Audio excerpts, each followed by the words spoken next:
Good morning.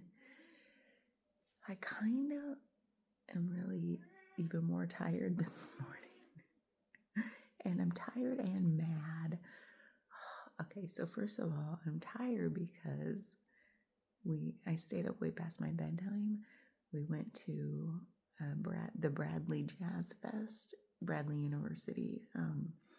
Every year they have a jazz festival where they invite all the schools, bring their bands, and we didn't go to all that. We just went for the main event last night, which they had from New York. They always have amazing acts. I don't know how our little region of the world gets all these amazing acts to come from these big cities. I love it. It's a testament to the director of the band. Like, he is passionate and stays connected. But anyway, they were called Diva, an all-women's big band, jazz big band. Oh, they were phenomenal. They were like, the way they were just phenomenal. One of them was like a professor at Juilliard, just retired from the Navy. I mean, these women were just freaking powerhouses, and not just in music. Their vibe was just like, boom. So it was very like invigorating as a woman. So, oh man, women are so powerful.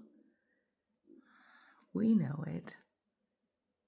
I think sometimes I struggle with I think it's like the divine feminine, like, struggle, the perception I have of humanity's perception of the woman is like, it's like, I know you know how powerful we are, but let's just pretend like you're just pretending you don't know, because it feels safer that way, doesn't it? Oh, that feels like fuel for some good fiction and poetry, and I don't know. But that's not even what I woke up thinking about. I woke up thinking about how mad I was that these pens run out. Like, I write one, maybe 2 days of morning pages. That's only 6 pages. And a whole new pen is empty. This is okay, I'm calling you out, zebra. This is a zebra.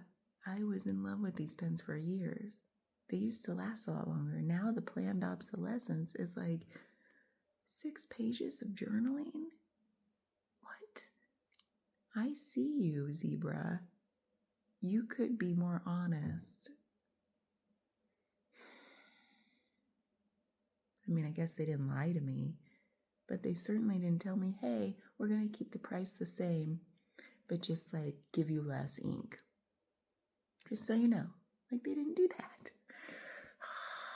But anyway, that's not about this either. So I also woke up thinking about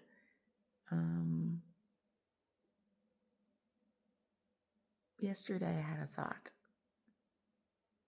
I had a flash. It seems like what's interesting to me to voice journal about is like the flashes.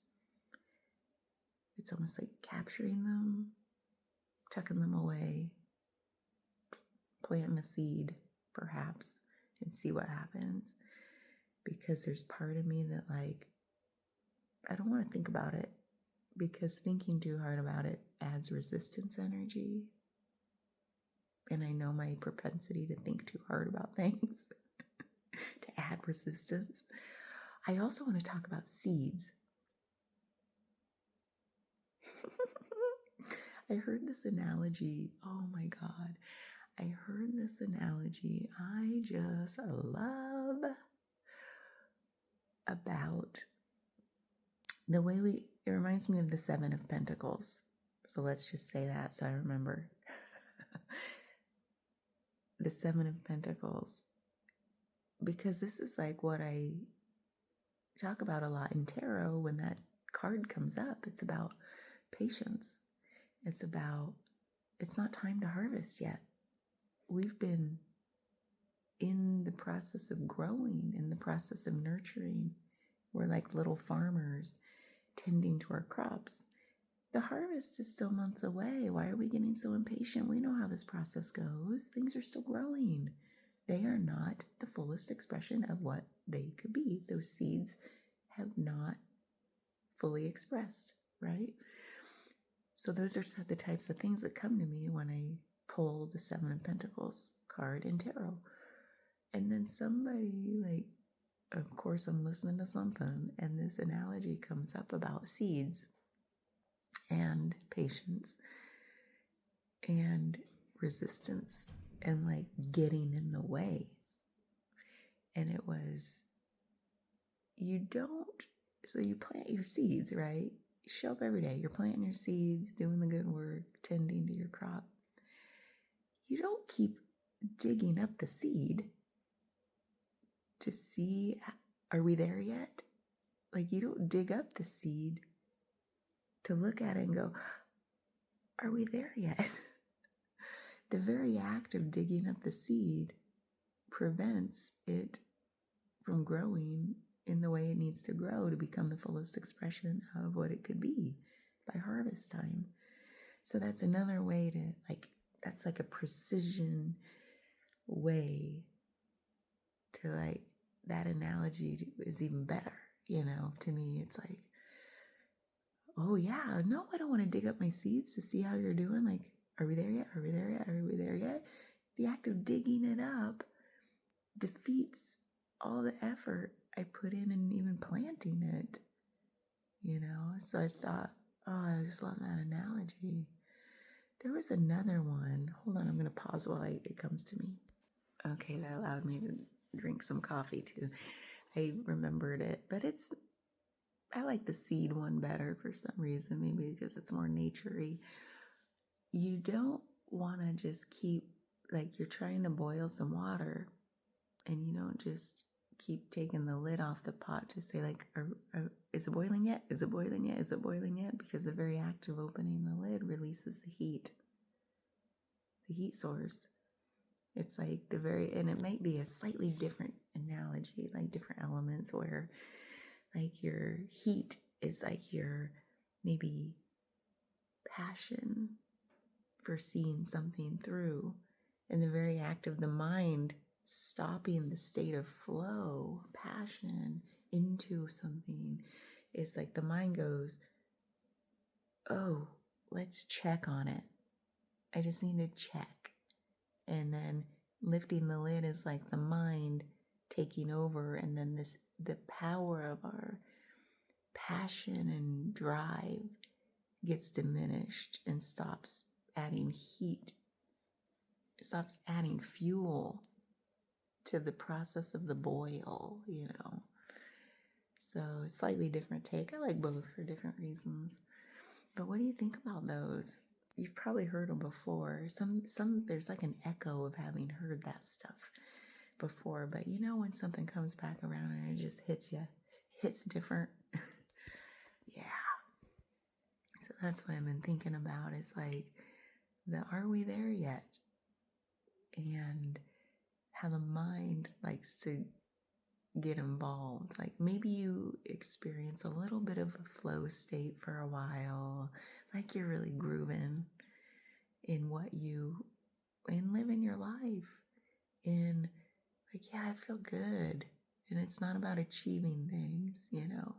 It might be about, like, wow, I feel good with, like, I've been putting some effort into something I care about, seeing come to fruition. And it hasn't been from here. It's been just like being in it and doing it. And then all of a sudden, like, the mind's like, hey, yeah, we're doing good. This feels good. What else could I do? Yeah, let's think about this. How could we get there faster? How could it be bigger? Like, the mind just likes to take over. It pulls us way out of flow. We start digging up our seeds and taking the lids off our pots. I feel like okay, I should just speak for me, but I feel like it's a universal kind of thing that we do. Not everybody, of course, but it's common enough that I think about that as like, it helps like a reality check of like, I don't know if you heard that, my stomach. If it's like, when I feel any resistance energy that's taking me back out of flow, that's what I want to, and that's what I have been, but I want to keep like calling myself, I keep saying call myself out, but like call, like a reality check of like, is that what's happening here? The very fact that I feel a resistance has been added into my flow, or basically feel less flowy, if you just want to call it that, because it's like, how will it show up? What is our first noticing when we're slipping out of flow, when we're becoming less flowy? And then, so it might not feel like resistance. We might not even be able to name it, but we know what it feels like to feel less flowy. So maybe that's the first noticing. And then the question can be, am I digging up my seeds? Am I digging up my seeds? Hold on. Am I taking the lid off my pot? And then my flame is kind of dying down? Or does it feel more, maybe it's a better analogy if, I don't know, if you, like I'm taking my lid off, not realizing I'm taking my lid off. But the other part of me is like, oh, my boil isn't boiling as much. Let me just crank that flame up. Let me just like try to infuse more drive and passion into this. But it's never enough flame. Like there's like, I'm adding too much trying into this equation. Or it's like, how do I get my passion back? How do I make it bigger? How do I, like, where's my motivation? And it's like all of that trying is resistance. When all I have to do is stop trying, and that's the act of putting the lid back on, the flame can come down. My energy levels can be like, yeah, feel like not over efforting. And everything just flows. Analogies are great. And then it's like, yeah, but I keep digging up my seats. Like I want. There's that. There's like, so this is where I love things. Like, I love all of this. I even love coming out of flow in like what emerges from coming out of flow is all of this contemplation. I love all of it. That's where I feel like it's not good nor bad. It is not positive or negative. This is like the love and the curiosity and the being with is all part of everything can coexist.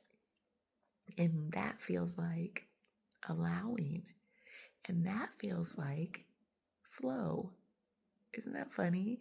So loving, being curious about, being with, jelly bean, psst, I see you. All of that feels like, oh, when all things can coexist without resistance, that is flow. That is being present. That feels like paradox, and that feels like non-duality. When there's flow emerging from non-flow states of mind and states of being, So, gosh, I didn't know that was going to emerge. I didn't know that's what I was feeling till I said it. But it feels true to me that, because of course it feels true. Paradox, all the paradoxes feel fundamentally true. When we get to a point, I feel this is true. How about you?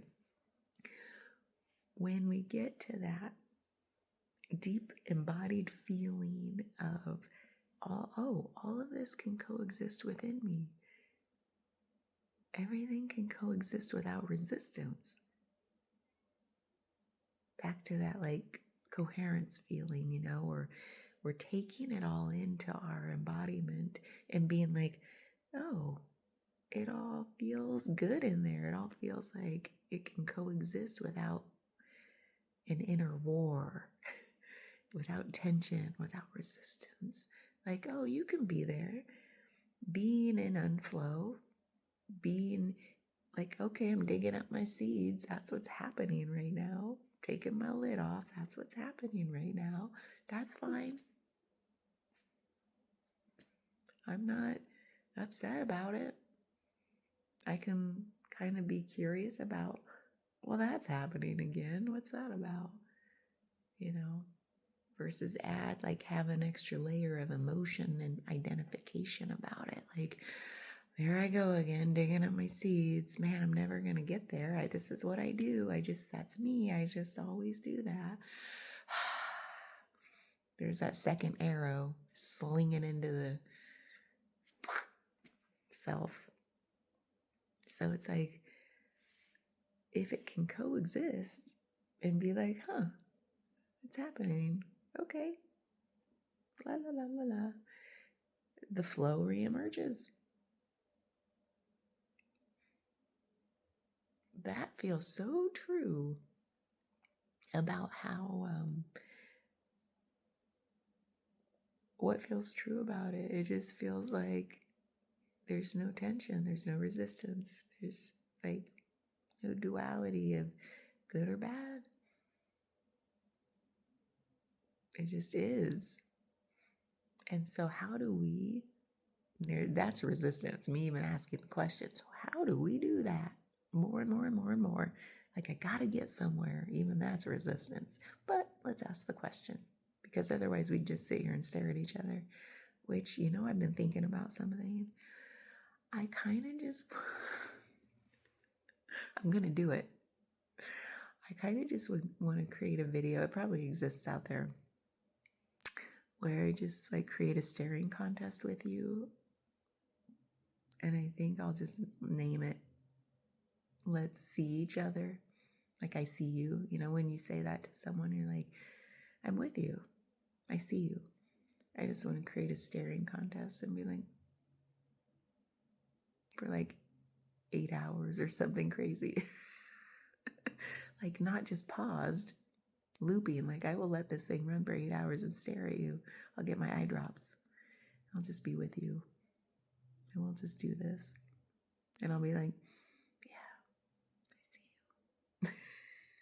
you. I wonder, that would be a fascinating like art project, like performance art. So maybe we'll do that. So how do I get there? Oh yeah, so let's ask the question, even though it adds resistance. Like, so, and I hope by now you know what I mean by resistance. It's like the very act of trying to figure something out is like the trying. To me, the word try is like still separation from the being, from the doing and being, more being. So it's like, let's try to figure this out. How do we get to flow from unflow, right? To me, I already said it. It's about love and curiosity infused into everything. It's being with, acceptance, love, joy, acceptance, being with, and curiosity. There are probably other ingredients to that soup we're boiling. Yeah, there are probably lots of other ingredients. I think I just found a trigger point in my quadricep muscle. Ow. I've been sore lately from the gym, which is a good sore. Like yesterday, I'll just end with this because why not? I was in aqua aerobics class. And so like Monday, Wednesday, Friday, I do kettlebells in the morning, a kettlebells class. And then Tuesday, Thursday, I do aqua aerobics. There's some crossover in the attendees. So there are like a few of us kettlebell people who also go to aqua aerobics.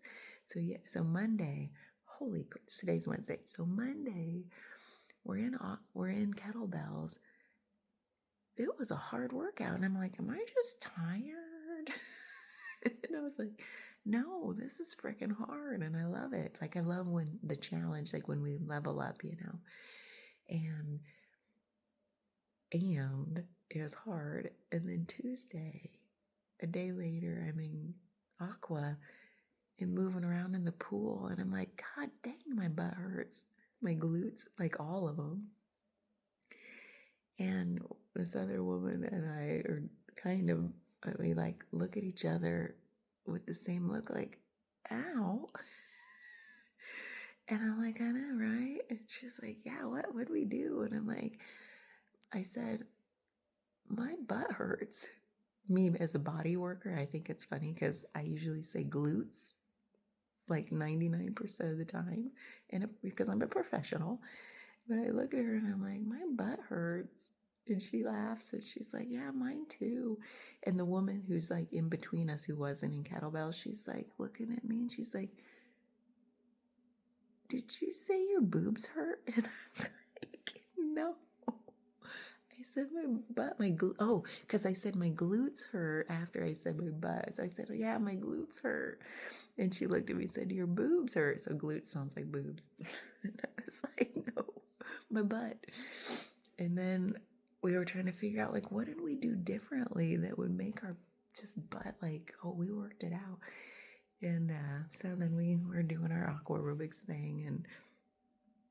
And I was like, oh, I look at her and I yell, the squats. And she's like, oh, yeah, we did a lot of squats. And then later, I'm like, no, that doesn't feel right. We always do a lot of squats. And then I was like, I look at her, and because I figured it out, I'm like, it was the lunges. Oh, the lunges. We don't do a lot of lunges, but every time I do lunges, I'm like, oh, I feel it. I need to do more lunges. And then she's like, oh, yeah, the lunges. So we're just having our own little ouchie commentary in the back of class. Like, and we're in water. You'd think it wouldn't do much, but it does. Like, I highly recommend taking an aqua aerobics class. And everybody I talk to, like, I'm pushing 50. I know I'm not young anymore, people. And everybody I talk to about aqua aerobics, they say to me, they're like, isn't that for old people? And I'm like, hell no, MFR. It is not for old people. It is for all people. It just so happens that we have a class of like age range from like 30s.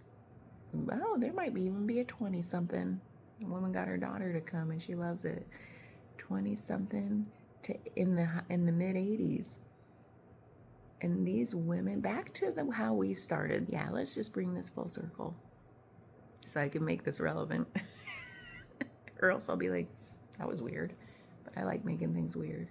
So back to the women commentary we started at the beginning.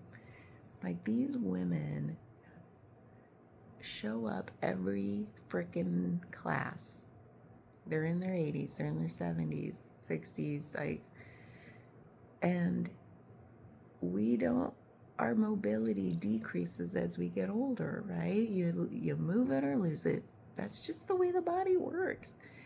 I don't think I gave that much credence until I became a body worker, and now it just seems so obvious to me that it's like, I want everybody to keep moving.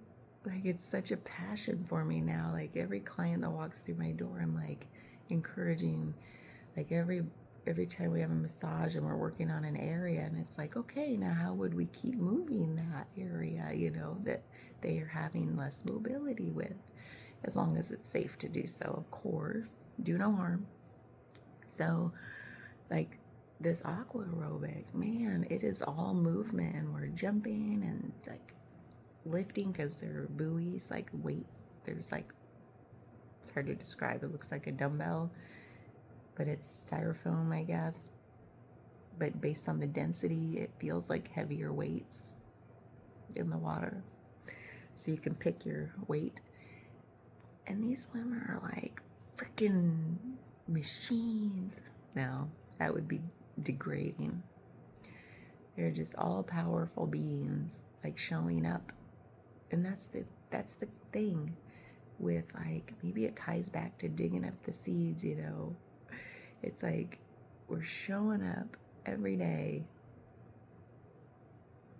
And that's what we do with the Seven of Pentacles. You don't just, you keep showing up. That's the Eight of Pentacles. You show up. The Seven of Pentacles is always stopping, going, are we there yet? And digging up the seeds, taking the lid off. So it's like, how, I feel like there's some truth, like there's a truth that we can feel, embody, that says all that life is, like, to play the game of life, all you gotta do is show up every day.